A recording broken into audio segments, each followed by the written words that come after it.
नमस्कार मैत्रिणो, संगीता किचन रेसिपीमध्ये तुमचं अगदी मनापासून स्वागत आहे. बघा इथं आज आपण वाळलेले शेंगदाणे घेतलेले आहेत मैत्रिणो. मी तुम्हाला याच्या आधी ओल्या शेंगदाण्याची चटणी दाखवलेली आहे. आज आपल्याला घ्यायच्यात वाळलेले शेंगदाणे. मग पहा या वाळलेल्या शेंगदाण्याच्या चटणीला मी काय काय घेतलेलं आहे. मिरच्या, कढीपत्ता, लसूण. एकदा शेंगदाण्याच्या चटणीमध्ये कढीपत्ता मैत्रिणो टाकून तर पहा काय कमालीची होती. चला मग आता इथं तवा ठेवला आहे. तव्यामध्ये आपण हे शेंगदाणे पूर्ण असे टाकून देऊया. पहा मस्त असं शेंगदाणे टाकून द्यायचे पहा. आणि अगदीच खरपूस असे हे शेंगदाणे आपल्याला मैत्रिणीनं भाजायचे आहेत. कारण की शेंगदाण्यामध्ये आणखी शेंगदाण्याच्या चटणीमध्ये भरपूर प्रकार आहेत. तुम्ही म्हणून तशी तिला बनवू शकता, करू शकता, खाऊ शकता. अगदी चविष्ट अशी होती. आणि ही चटणी कसं आहे प्रवासाला बी आपण नेऊ शकतो. अगदीच 8 महिना 15 दिवस टिकेन अशी ही शेंगदाण्याची चटणी होती. किती दिवस आणि नुसती म्हणलं तरी ती खाऊ शकतो अशी ही चटणी होती. चला मैत्रिणीनो, खमंग असे शेंगदाणे आपण भाजून घेऊया. पहा मस्त असे शेंगदाणे भाजून घ्यायच्यात. मस्त खमंग असे शेंगदाणे हे भाजून झालेले आहेत, पाहू शकता मैत्रिणीनो. त्याच्यानंतर मी हे शेंगदाणे आपण त्याच्यामध्ये पहा जे काही साहित्य घेतलं आहे, लसूण, मिरच्या, कढीपत्ता हे पूर्ण टाकून घेतले आणि हे सुद्धा आपल्याला भाजून घ्यायचं आहे. पहा तेल न घालता भाजायचे मैत्रिणीनो, तसंच भाजायचे. मग पहा आता हे खमंग असं भाजून घेऊया मस्तपैकी. मिरच्या ते अगदीच खमंग तिखट मिरच्या आहे, त्याच्यामुळे थोड्याशाच मिरच्या टाकलेल्या आहेत. आणि तुम्हाला जर तिखट लागत असेल तर तुम्ही जास्त मिरच्या टाकू शकता मैत्रिणी.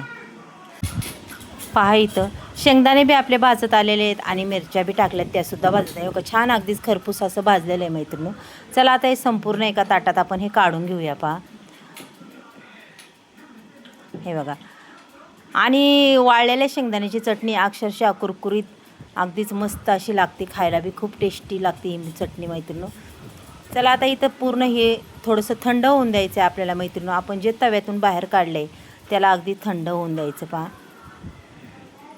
आणि थंड झाल्यावर आपल्याला इथं मिक्सरचा बाऊल घ्यायचा आणि मिक्सरच्या बाऊलमध्ये आपल्याला या सगळ्या वस्तू ओतून घ्यायच्यात. पहा अशा कधीतरी कढीपत्ता असा घालून पहा, खूप छान चव येते आणि चवीला बी आपली चटणी खूप छान लागते. पहा इथं आता अगदीच आरबट चरबट असं वाटून घेतलेलं आहे, पाहू शकता तुम्ही. हे बघा अशा पद्धतीने मी हे संपूर्ण वाटून घेतलेलं आहे. हे बघा पूर्ण असं ओलापणा त्याला राहिला नाही, पूर्ण असं मोकळं आहे मैत्रिणीनो.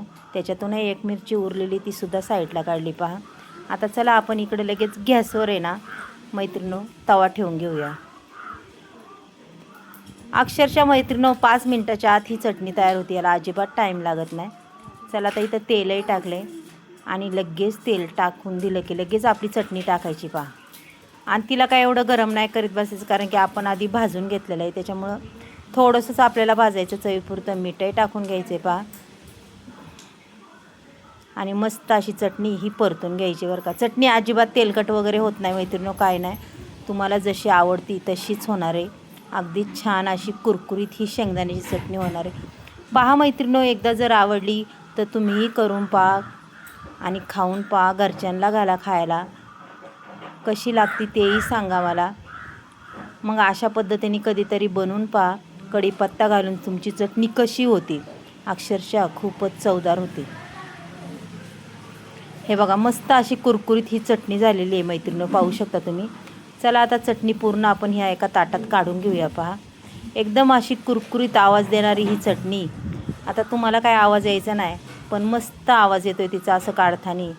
अगदी छान चटणी झालेली आहे. पहा शेंगदाण्याची महिनाभर टिकेन अशी चटणी डबा भरून ठेवायची मैत्रिणी. पहा कशी वाटली तुम्हाला आजची शेंगदाण्याची चटणी, आवडली का नाही हे सुद्धा तुम्ही मला सांगा. तुम्ही कुठून बोलता तेही सांगा, कोणत्या गावातून बोलता, कोणत्या शहरातून बोलता मैत्रिणी, नक्कीच सांगा मैत्रिणी. चला उद्या भेटूया आपण. बाय.